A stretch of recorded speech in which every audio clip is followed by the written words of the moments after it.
Aux confins de l'Europe de l'Est, la Roumanie est sans doute le plus méconnu des pays latins. Des Carpates à la mer Noire, elle s'étend sur près de 240 000 km².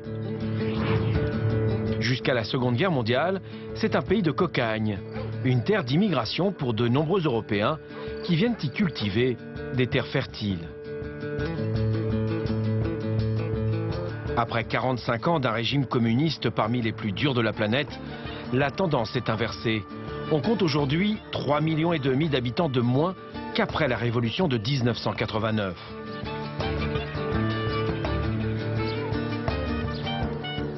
La Roumanie reste une terre profondément agricole. Les cultures vivrières nourrissent la moitié de ses 20 millions d'habitants.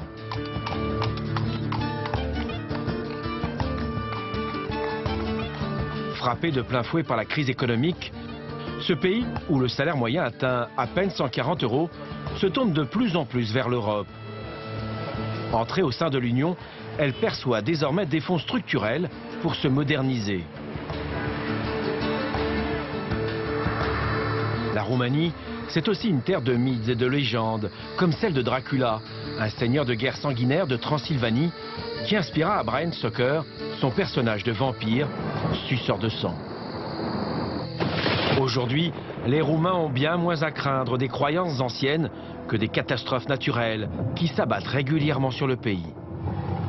Au nord-est de Bucarest, ce sont les affluents du Danube qui menacent. Les digues, construites par l'homme il y a 40 ans, sont parfois inefficaces face à des crues de plus en plus spectaculaires. J'ai 80 ans. J'ai travaillé toute ma vie pour ça. Où est ma maison? Où est ma maison? À l'est du pays, la côte de la mer Noire s'érode peu à peu. Depuis les années 60, la plage recule d'1 mètre par an. Un défi pour la région la plus touristique du pays.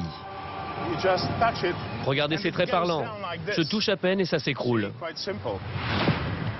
À Bucarest, c'est la crainte d'un séisme de grande ampleur qui fait trembler les Roumains. Située non loin de la faille, la capitale semble bien un peu préparée à y faire face. Un immeuble de cet âge et de cette structure n'aura aucune chance de résister. Face à ces fléaux, la Roumanie a peu de moyens pour limiter leur impact. 7 ans après son adhésion à l'Union européenne, elle doit trouver d'autres ressources pour se préparer aux catastrophes à venir.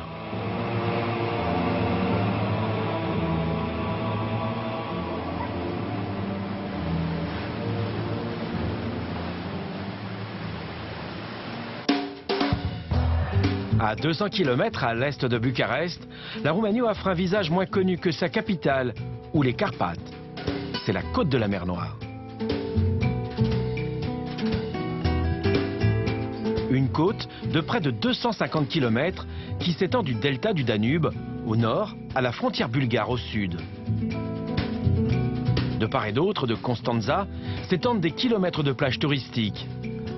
400 hôtels environ peuvent y accueillir 250 000 vacanciers. On y vient de tout le pays, mais aussi de l'étranger. C'est la Riviera roumaine.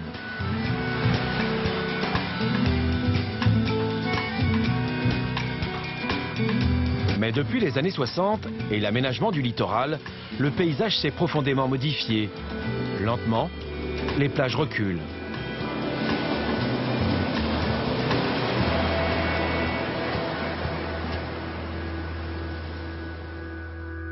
Adrian Stanisa connaît bien ce phénomène. Géologue de formation, il constate année après année l'avancée inexorable de la mer.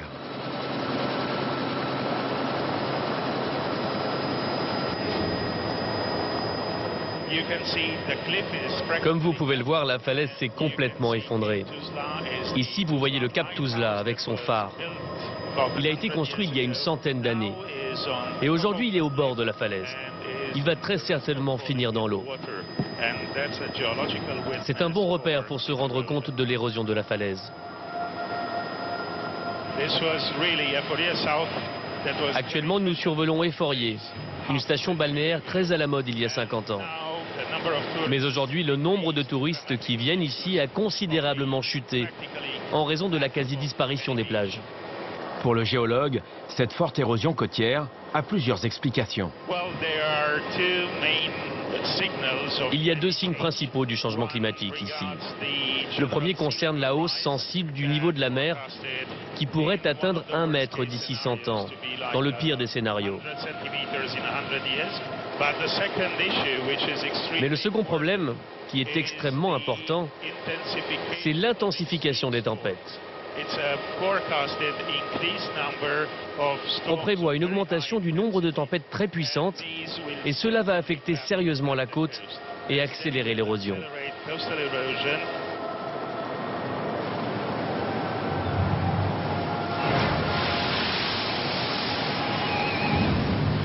Chaque hiver, les fortes tempêtes se succèdent.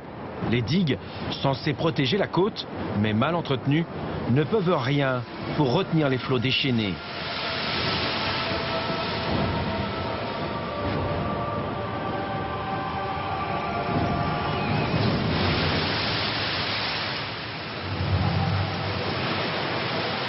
En l'espace de 50 ans, une surface de plage équivalent à 2200 terrains de football a disparu.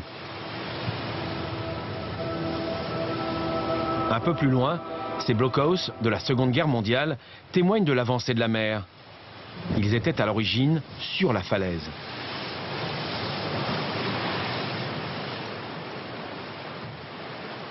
Pour bien nous faire comprendre la fragilité de la côte, Adrian Stanica nous emmène au pied de ces falaises.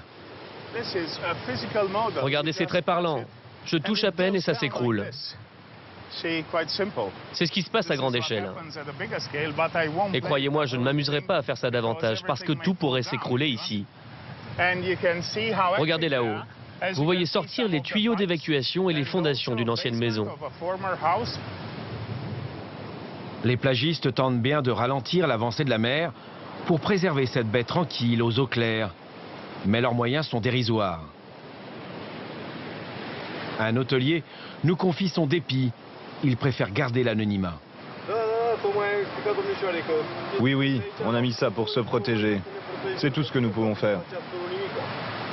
À mon avis, cette digue va céder d'ici 2 ans, et alors nous ne pourrons rien faire. Tout ce qui a été investi, l'oasis que nous avons voulu faire pour nos clients, tout risque de disparaître. Partout le long du littoral, des bâtiments qui étaient autrefois éloignés des côtes sont désormais menacés par les vagues.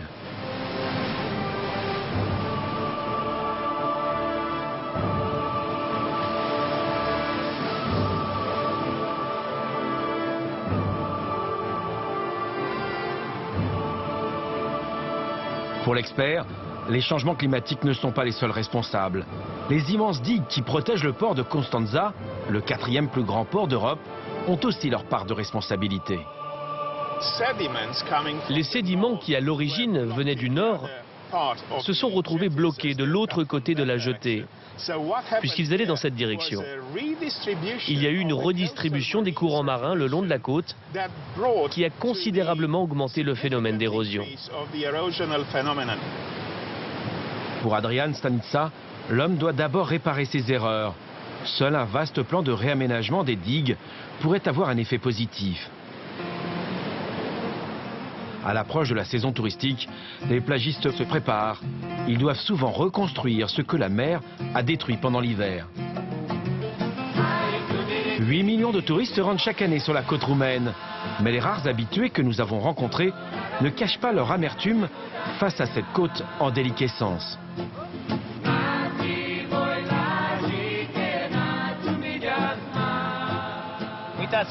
Regardez tout ce qu'a fait Ceausescu. Toutes ces digues, elles sont délaissées. Tous ces hôtels, en 10-15 ans, ils seront engloutis par la mer. Ce n'est pas possible. Non, moi je ne reviendrai pas dans cette saleté.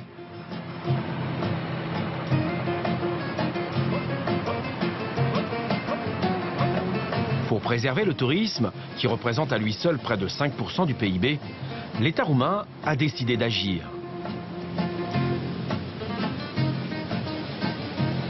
Mamaia, la plus longue plage du littoral roumain, concentre près de la moitié des hôtels de la côte. Depuis les années 60, elle a perdu 65% de sa superficie.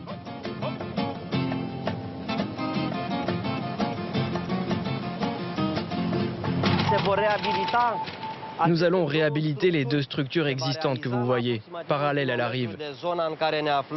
À environ 1 km d'ici sera réalisée une digue transversale, en épi d'une longueur de 200 mètres. Cela va former une cuvette semi-fermée que nous allons ensabler artificiellement avec des sédiments, de manière à ce que la largeur de la plage soit ramenée à environ 100 mètres. De cette façon, le littoral sera protégé des tempêtes d'hiver.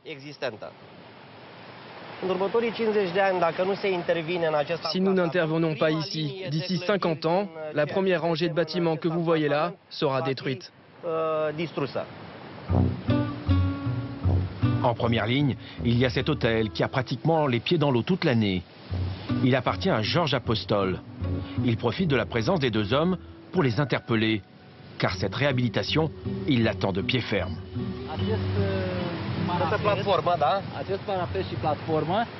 Il y a 15 ans, cette plateforme s'écroulait. Et l'eau avançait, elle montait jusqu'ici. On voit encore les traces quand l'eau monte en hiver. Vous avez relevé les fondations car elles étaient instables? Oui, elle était dans la mer. Vous avez fait des investissements majeurs pour consolider les fondations.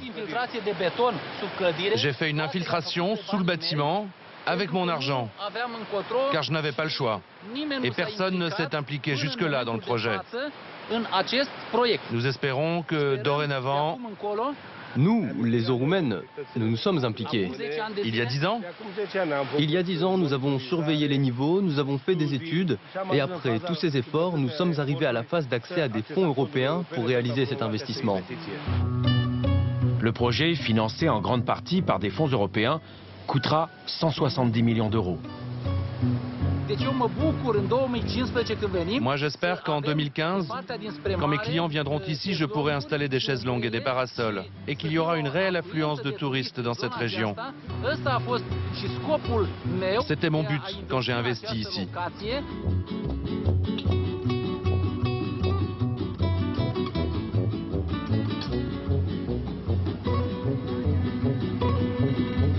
Pour l'ancien ministre du Tourisme, Dan Agaton, il y a encore un espoir d'inverser la tendance.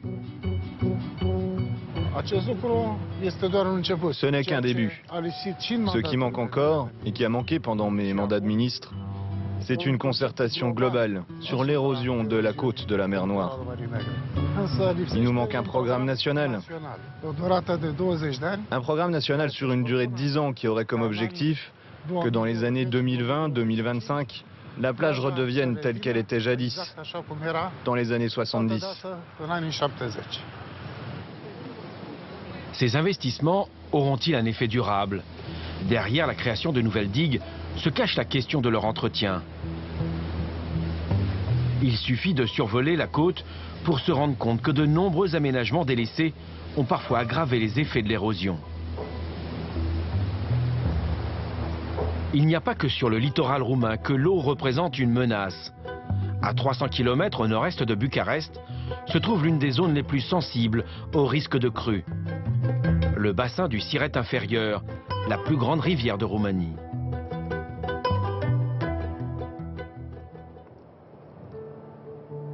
Nous sommes à Vadu-Roșca. Ce village comptait autrefois 1300 habitants. Mais aujourd'hui, Vadu-Roșca a pris des airs de village fantôme. Il ne reste qu'un habitant sur 5.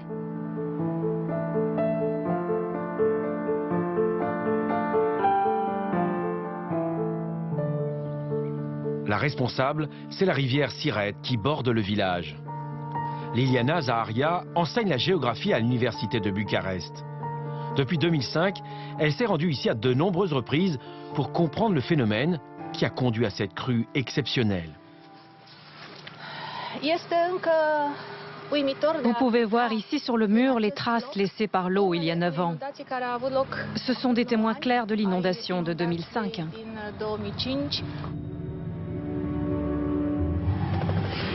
Juillet 2005, une crue sans précédent inonde le village de Vadu-Roșca. Les habitants sont pris au piège. 7 personnes perdent la vie.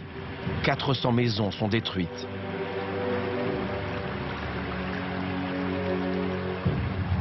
La plupart de ces maisons en torchis n'ont pas résisté aux flots destructeurs.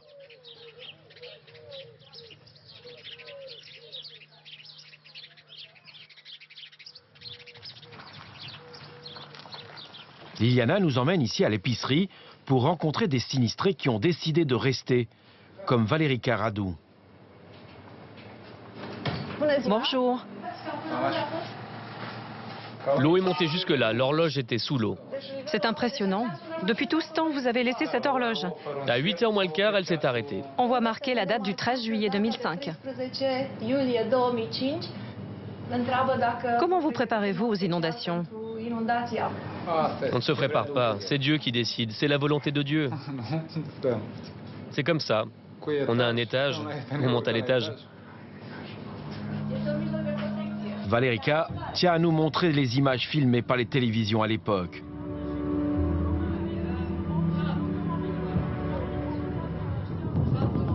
Les habitants se réfugient dans les rares maisons disposant d'un étage, comme à l'épicerie de la famille Radu.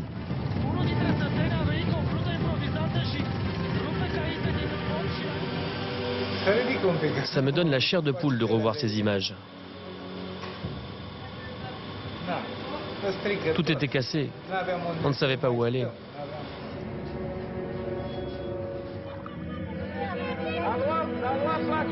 Lenuta Radu, la mère de Valerica, n'avait jamais connu une telle crue.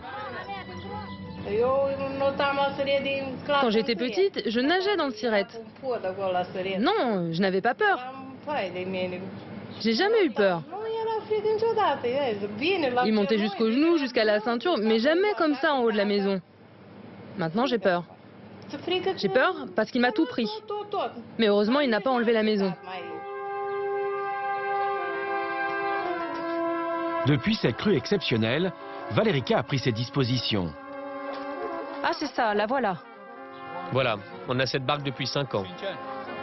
Vous vous en êtes déjà servi pour échapper aux inondations?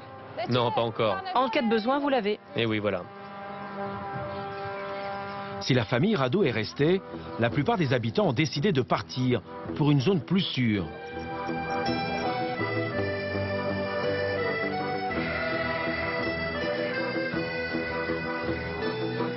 Elle se trouve à 4 km seulement dans le village de Vulturu.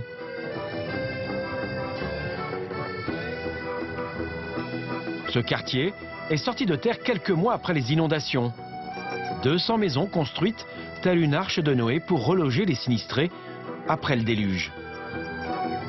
Un projet de 4 millions d'euros, 20 000 euros par maison, financé par un milliardaire roumain, un peu fantasque, George Becali. On le voit ici lors de l'inauguration de la nouvelle église du quartier. Forte personnalité, ce chrétien orthodoxe convaincu se dit guidé par Dieu et se rêve en Saint-Georges, terrassant le dragon. Une représentation de la foi chrétienne triomphant sur le mal. Becali est aujourd'hui en prison pour une affaire de corruption. Mais à Vulturu, il est toujours vénéré comme le Messie. Bonjour. Bonjour. Vous êtes venu ici de Vaduroșca? Oui. Vous faites partie des sinistrés d'il y a 9 ans? Oui. Vous avez toutes les commodités ici?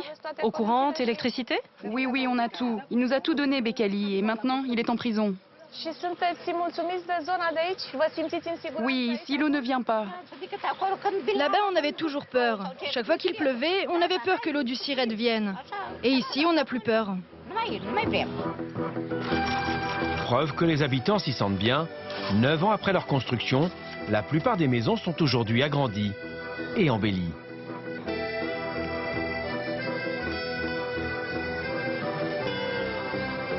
Petite visite guidée dans l'une d'entre elles. Ici, c'est la salle de bain et là, il y a les chambres. 2 chambres. 2 chambres, une entrée, une cuisine. Ces pièces ont été construites Par Becali, le milliardaire. Et ces autres chambres, c'est nous qui les avons construites. La maison était finie quand? 3 mois après le début des travaux? Oui, oui, on a eu les clés au bout de 3 mois. Merci beaucoup. Au revoir. À Vulturu, aucun des habitants que nous avons rencontrés ne songe à retourner dans son ancienne maison.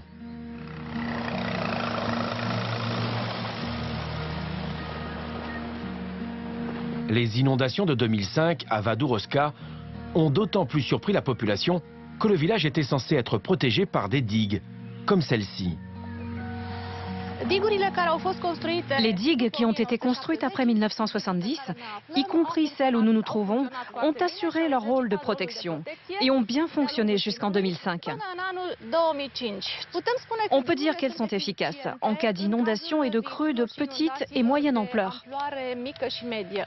Mais dans un cas exceptionnel, comme en 2005, qui pourrait se produire à nouveau, les choses deviennent impossibles à contrôler. Grâce au travail mené par Liliana, il est possible de comprendre ce qui s'est passé ce 13 juillet 2005 à Vadou-Roska.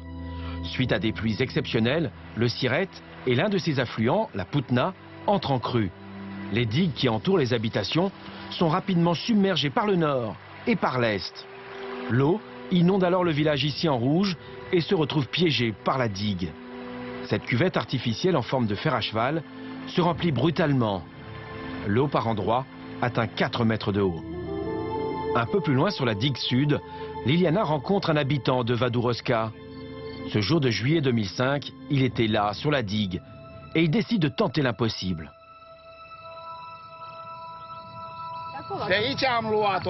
J'ai commencé à creuser ici avec la pelle. Et quand je suis arrivé là, j'ai rompu le dernier morceau de terre avec un dernier coup de pelle. L'eau a commencé à couler à toute vitesse. Et moi, je l'aidais à s'écouler par toutes les failles. Et elle a fini par briser toute la digue. Après quelques heures, la digue cède. Le village est libéré des flots, mais le mal est fait. Je me disais que pour sauver le village, le seul moyen, c'était de faire une brèche dans la digue pour que l'eau puisse s'évacuer de ce fer à cheval. Autrement, il n'y avait aucune chance de sauver le village. Malgré le risque d'inondation, cet habitant ne souhaite pas quitter le village où il est né. Pour Liliana, il faut absolument restaurer le réseau de digues. Construites il y a 40 ans, elles ont peu à peu perdu de leur efficacité, faute d'entretien. En Roumanie, on compte 900 km de digues. L'entreprise s'avère donc longue et coûteuse. Mais le travail a déjà commencé. Certaines portions ont été rehaussées. Nicolas Berendean appartient à l'agence des eaux roumaines. Il est en charge de ces travaux. Les anciennes digues étaient à cette hauteur.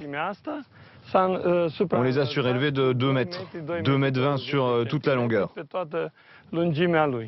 On a commencé à surélever les digues le long du Siret. On va continuer le long de la Putna et à Vadou-Roska. Et pour cela, nous prenons en compte le risque 1%. La probabilité de 1%, c'est le risque qu'une fois tous les 100 ans, la hauteur de la digue soit dépassée et que l'inondation des zones riveraines se produise. Mais ces digues sont-elles la seule réponse au risque des crues? Nous sommes allés poser la question à la ministre des Eaux et Forêts. Lorsque nous arrivons, Adriana Doi-Napana est en pleine cellule de crise. Des crues historiques en Serbie menacent son pays.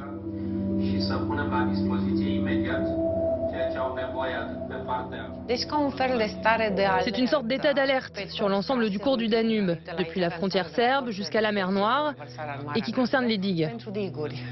Pour la ministre, les digues se révèlent de moins en moins efficaces face à ces crues exceptionnelles. L'endiguement seul n'est pas une solution. Nous dépendons du temps, de la météo, des changements climatiques. Même si nous endiguons le pays entier, nous ne sommes pas certains qu'en réalité nous réussirons à maîtriser la situation et à éliminer les inondations.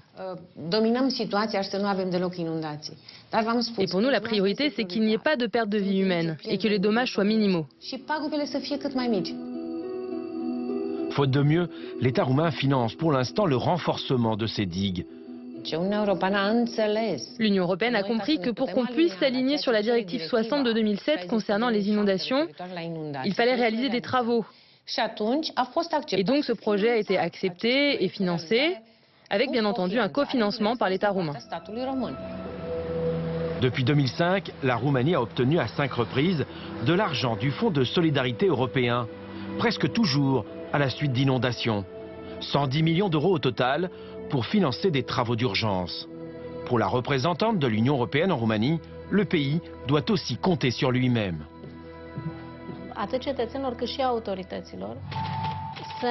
Il est très important de le rappeler.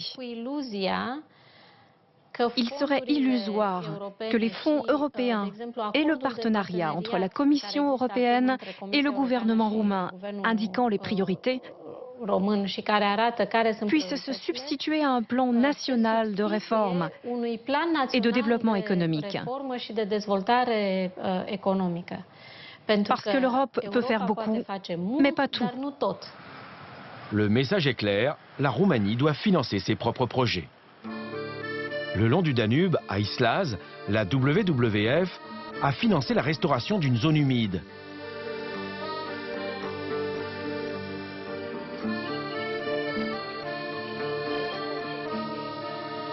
C'est Christian Tetelea qui a supervisé les travaux.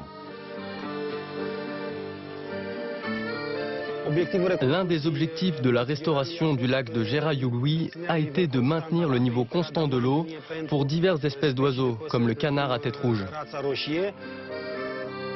Un lac marécageux qui pourrait avoir un rôle de zone tampon en cas de crue. C'est un modèle pour convaincre les autorités de restaurer des zones plus grandes pour avoir un plus grand impact sur la réduction du risque d'inondation, avec des lacs qui puissent retenir encore plus d'eau que celui-ci. Cela pourrait se faire dans des zones qui sont pour l'heure des terrains agricoles.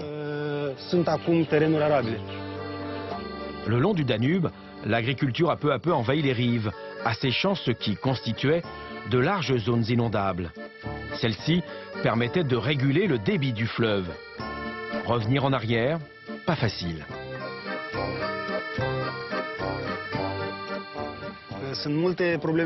Pour créer un projet, il faut affronter les intérêts locaux, proposer des dédommagements, imposer des expropriations.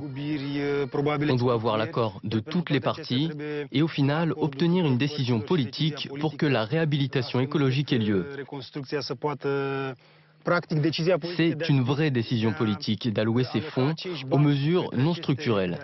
Et elle manque toujours aujourd'hui. Changer les mentalités prendra du temps. Il faudra pourtant en passer par là pour mettre les populations à l'abri. Bien loin du Danube, c'est une toute autre menace qui pèse sur la capitale. Bucarest, la ville de la joie, comme l'ont surnommé certains écrivains roumains. Ces 2 millions d'habitants sillonnent aujourd'hui une ville à l'architecture hétéroclite. Aux côtés d'imposants immeubles de l'époque communiste, se mêlent des bâtiments art déco, des palais néo-baroques du 19e siècle, mais aussi des immeubles de style haussmannien. Une influence française telle que durant les années 30, la ville est surnommée le Petit Paris de l'Est. Mais l'attraction principale de la ville n'a rien à voir avec le style haussmannien, c'est le palais de Ceausescu. Du haut de ses 96 mètres, il domine la ville. Admiré autant que détesté, il est à la fois le symbole des années de plomb et une prouesse technologique.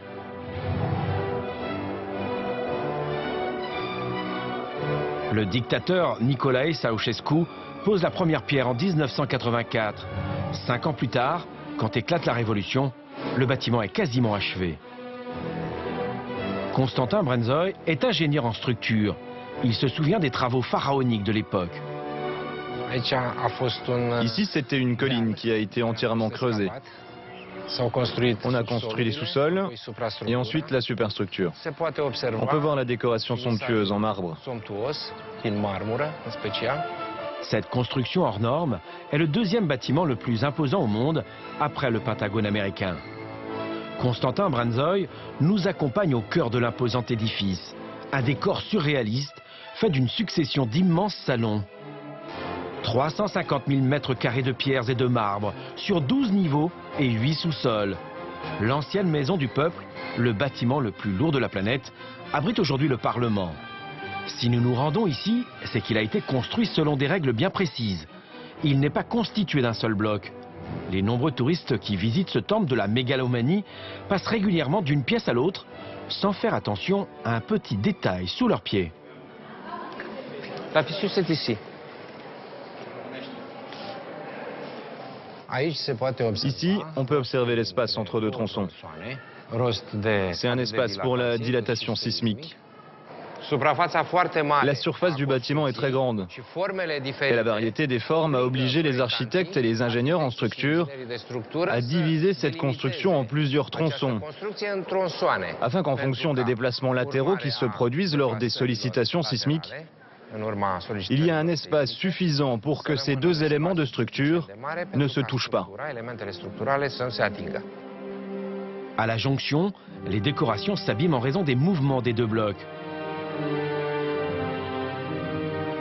Si Ceausescu impose des normes antisismiques draconiennes pour son palais, c'est qu'il a en tête le terrible séisme qui a secoué la capitale en 1977. Ce 4 mars, un séisme de 7,2 sur l'échelle de Richter fait trembler la capitale roumaine.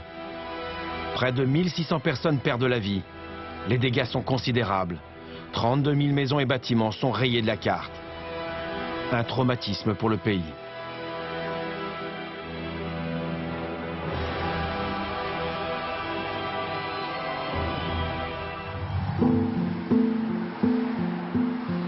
Certains immeubles résistent à cette terrible secousse. Comme cet hôtel. Achevé en 1970, ce bâtiment ultramoderne pour l'époque respecte déjà des normes sismiques avancées. Mais de nombreux immeubles de la capitale sont fragilisés suite au tremblement de terre, alors que le chantier du palais de Ceausescu engloutit 40% des ressources de l'État roumain. Ces immeubles sont délaissés. Ils auraient pourtant dû être consolidés. D'après la mairie, il y aurait aujourd'hui 1 millier d'immeubles à risque à Bucarest, dont près de 200 classés en risque 1, le plus important. Ces immeubles sont marqués d'un rond rouge. Il indique qu'ils ne résisteraient pas à un nouveau séisme de magnitude 7. Nicu Zurdan, de l'association Sauver Bucarest, se bat pour que ce patrimoine soit préservé et consolidé.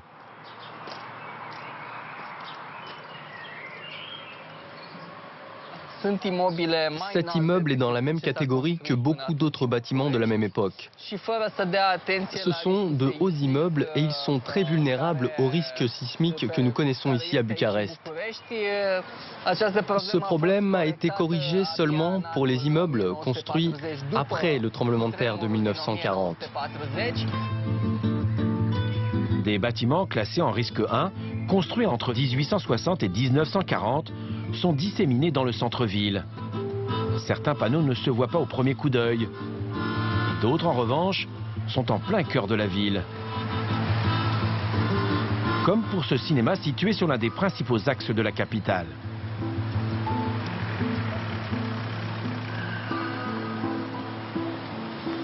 Voilà, ici c'est l'un des bâtiments modernistes les plus connus de Bucarest. Il est en grand péril de s'effondrer à un tremblement de terre. Et dans la salle de cinéma, il y a autour de 200 places qui sont en danger à ce moment-là. Il est sur la liste qui dit qu'il est classe 1 risque séismique, mais à ma connaissance, tous les processus pour la consolidation n'a pas commencé.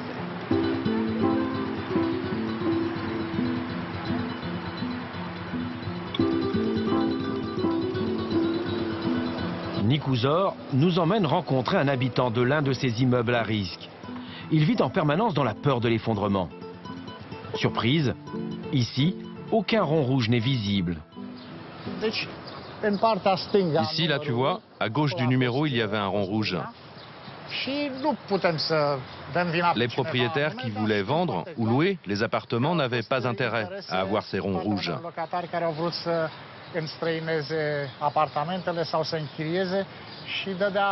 Les acheteurs ou les locataires n'auraient pas voulu de ces appartements s'ils les avaient vus.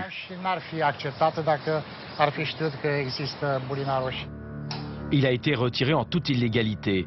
Mais pas besoin de panneaux rouges pour se rendre compte de l'extrême délabrement de cet édifice construit en 1938. Regardez, Regardez ce qui se passe ici. Le mur se désagrège. Regardez. Rien qu'avec les doigts, j'enlève les matériaux entre les briques. Depuis 1977, on a eu beaucoup d'autres tremblements de terre qui ont tous laissé leurs traces, mais aucun n'a eu la même intensité. S'il se passe la même chose, et ce n'est pas seulement mon opinion, mais aussi celle des spécialistes, un immeuble de cet âge et de cette structure n'aura aucune chance de résister. Peut-être que si un immeuble comme celui-ci tombe, il y aura des dégâts et des victimes. Et peut-être que ça va les réveiller. Ce scénario, le propriétaire espère bien l'éviter. Il vit dans cet appartement depuis une quarantaine d'années. À l'intérieur, les apparences peuvent être trompeuses.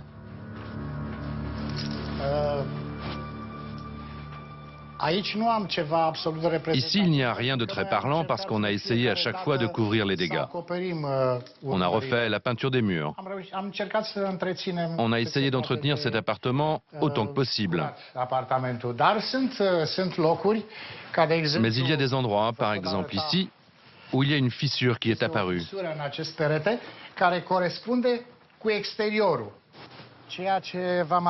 Ce que je vous ai montré à l'intérieur de la chambre, vous le retrouvez ici. Voici la même fissure à l'extérieur. Ça veut dire que ce coin n'est plus solidaire du reste de l'immeuble. Je regarde en permanence cette structure et je peux constater que l'écart s'accentue. À tous les étages de l'immeuble, des signes de grande fragilité sont visibles. Ça, c'est la terrasse de l'immeuble. Comme vous voyez, elle est en très mauvais état. Je trouve qu'il y a un grand risque que cette partie peut tomber, même sans séisme. Surtout la cheminée de la chaudière. Christina, sa femme, vit elle aussi dans la peur permanente d'une nouvelle secousse. Pour la détecter, elle a un repère dans sa cuisine. Quand il y a un camion ou un tram qui passe dans notre rue, on sent les secousses dans l'immeuble. Mais quand c'est un tremblement de terre, il y a un signe qui ne trompe pas. On regarde là-haut et si la lampe bouge, alors on sait que c'en est un. Une vie suspendue au soubresaut de la terre. Combien d'habitants comme eux vivent dans la crainte? Selon Nicu Zordan de l'association Sauver Bucarest, l'opacité règne sur le nombre réel d'immeubles menacés.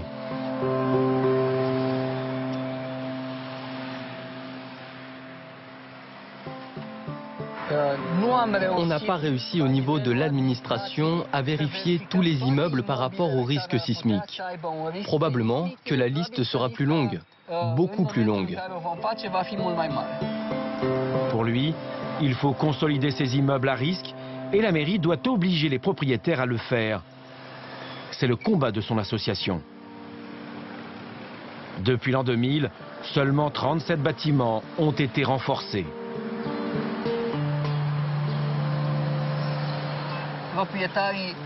Les propriétaires ne font pas du tout confiance à la mairie car ils ont entendu parler de mauvaises expériences qui sont arrivées à d'autres propriétaires. Ils savent que si la mairie dit que les travaux vont durer une année, ils peuvent durer jusqu'à 10 ans. Lorsque nous avons voulu poser la question au maire de Bucarest, il nous a envoyés vers le chef de la direction de l'architecture de la ville. George Patrescu décline toute responsabilité et rappelle la législation roumaine.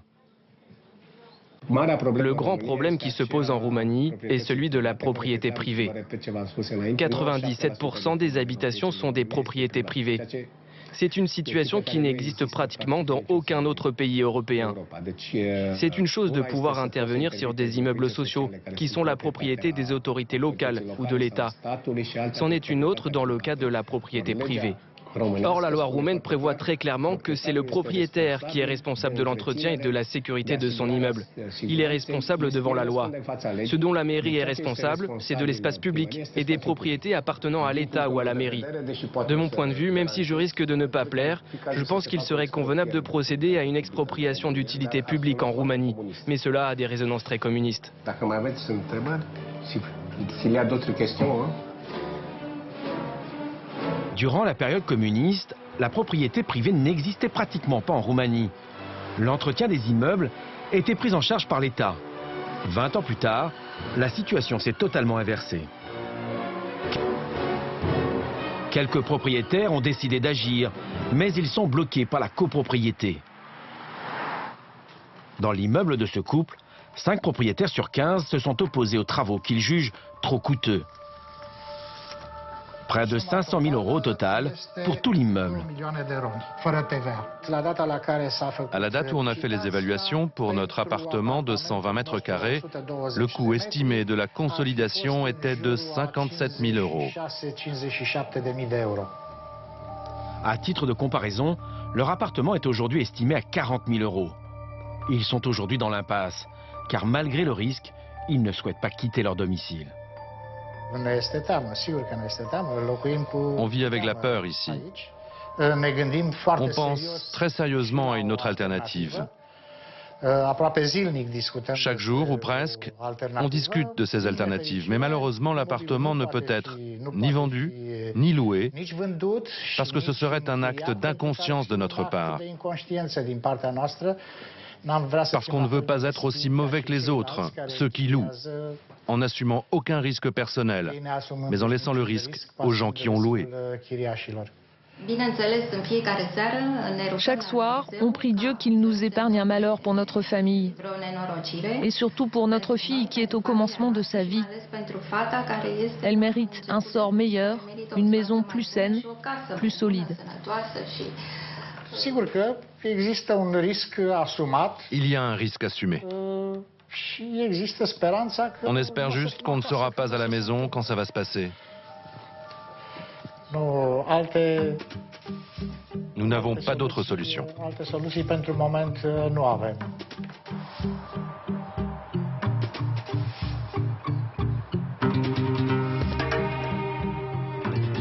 Si aucun séisme majeur ne s'est produit à Bucarest depuis 1977, la terre tremble pourtant régulièrement. Ces soubresauts sont analysés en temps réel à l'Institut de sismologie, un institut flambant neuf, financé avec l'aide de l'Europe et des États-Unis. Les vieux sismographes tournent encore, mais les données sont désormais entièrement informatisées. Elles sont mises en ligne et accessibles à tous.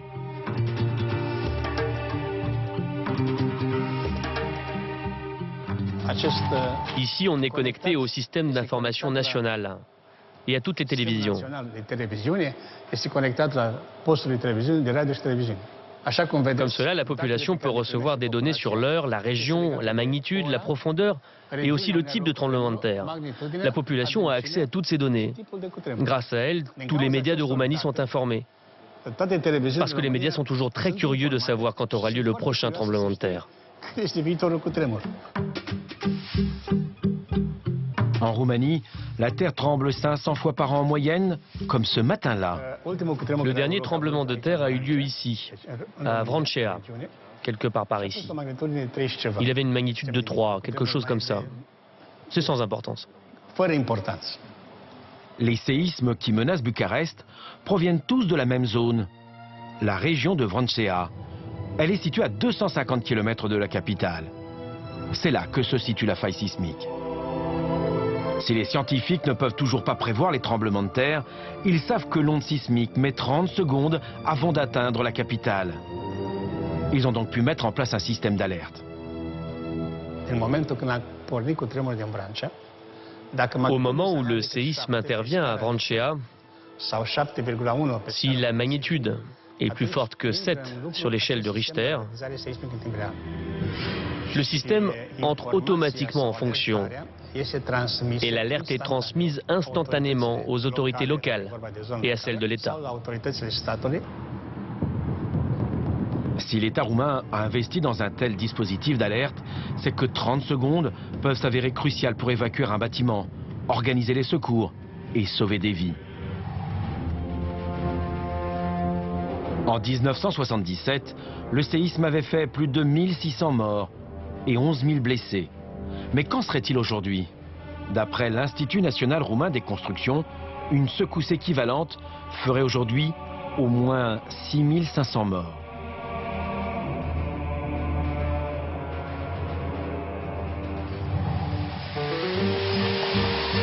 À intervenir en cas de séisme de grande ampleur, c'est justement ce à quoi se préparent les équipes d'intervention roumaines.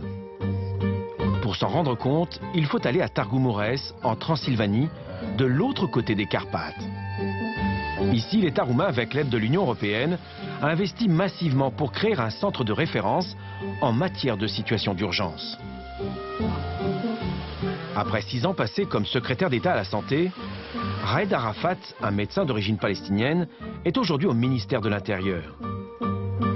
C'est un des plus modernes services qu'on a maintenant en Roumanie. Ici, c'est... Bonjour. C'est la zone de pédiatrie où on a... Restez assis, restez assis. Mais cette personnalité, reconnue et admirée pour son action de terrain en Roumanie, ne se trouve jamais bien loin des services d'urgence. Moi, je suis lié encore au terrain. Je ne laisse pas le terrain. Je ne suis pas un secrétaire d'État habituel.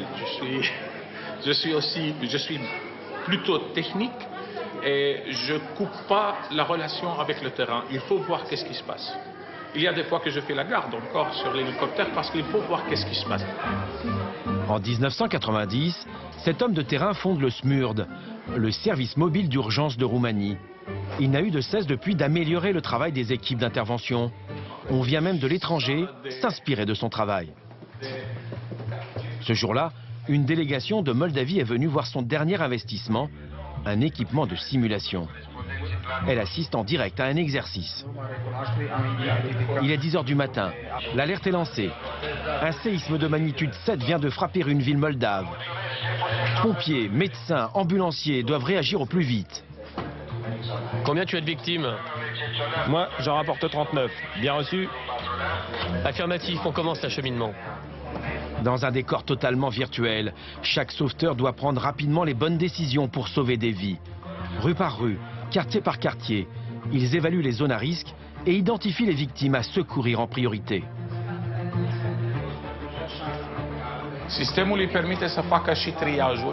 Ici, ils font le triage. Ils trient les cas. Et après, on va analyser ce qu'ils ont fait pour voir s'ils ont bien travaillé.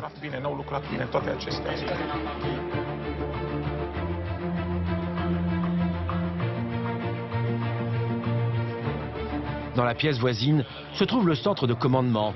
Les échanges se font par radio, comme sur le terrain. Ici, on ne lésine pas sur les moyens virtuels pour s'approcher le plus près possible de la réalité, car le danger, lui, est bien réel. Ils voient d'en haut les 4 secteurs où on a des victimes. Ils voient ici quel véhicule envoyer. Et d'ici, la coordination surveille ce qu'il se passe aux endroits affectés. Ils peuvent faire la reconnaissance par hélicoptère. Secteur 3, la structure de résistance est affectée, on ne peut pas intervenir. Dans cette simulation virtuelle, les scénarios sont modifiables en temps réel. L'objectif est toujours le même, mettre à l'épreuve les secouristes pour optimiser leur intervention au cas où un séisme se produirait. Et bien sûr, ici, on peut créer plusieurs situations avec des fuites de gaz, avec le feu, alors vraiment ce qui se passe dans un tremblement de terre et plusieurs secteurs d'intervention. Des exercices sur le terrain n'ont lieu que 4 fois par an. Ici, dans cette salle, il s'en déroule plusieurs chaque semaine. L'objectif à terme est de former les équipes de l'ensemble du pays. On mobilise un pays, on ne mobilise pas une ville. C'est très important. S'il y a un désastre à Bucarest, c'est la Roumanie qui va intervenir, ce n'est pas Bucarest seulement qui va intervenir. C'est ça le concept de base ici. On forme les gens dans toute la Roumanie, chez les pompiers, le SMURD, l'ambulance. Il faut tout le monde qu'on parle la même langue. Et là où il y a besoin, on va mobiliser une partie des équipages d'intervention au pays vers Bucarest. Une fois la simulation terminée, c'est l'heure du bilan. Il me semble que le point fort, c'est la communication entre les pompiers et la partie médicale. Nous nous sommes très bien entendus et cela a aidé au bon déroulement des opérations. Les actions de chaque équipe sont décryptées par les responsables. Objectif, savoir si les hommes ont pris les bonnes décisions. Alors, on a identifié quelques problèmes. Il ne faut plus attendre lorsque vous arrivez sur le lieu de l'intervention. Il faut tout de suite informer si la zone est sûre ou non. Pourquoi? Pour que les équipes médicales puissent venir faire leur boulot. N'attendez pas qu'on vous sollicite pour ça. On est mieux préparé qu'avant, mais on n'est pas encore suffisamment préparé pour le futur. Les scénarios peuvent être très graves et il faut qu'on dépense de l'argent sur la prévention. Parce que la prévention va quand même limiter le nombre de victimes. Et la prévention, ça veut dire les bâtiments qui sont au haut risque d'être consolidés ou même remplacés. Raed Arafat le concède. Ces équipes auront beau être les mieux entraînées possibles, elles ne pourront pas faire le miracle si Bucarest est victime d'un grand tremblement de terre. Avec ses maigres moyens, la Roumanie tente de limiter l'impact des risques naturels qui la menacent. Mais sans l'aide étrangère, elle ne peut rien faire. Aucun fléau n'épargne cette terre, longtemps martyrisée, qui, 25 ans après la fin du communisme, aspire plus que jamais à développer son économie.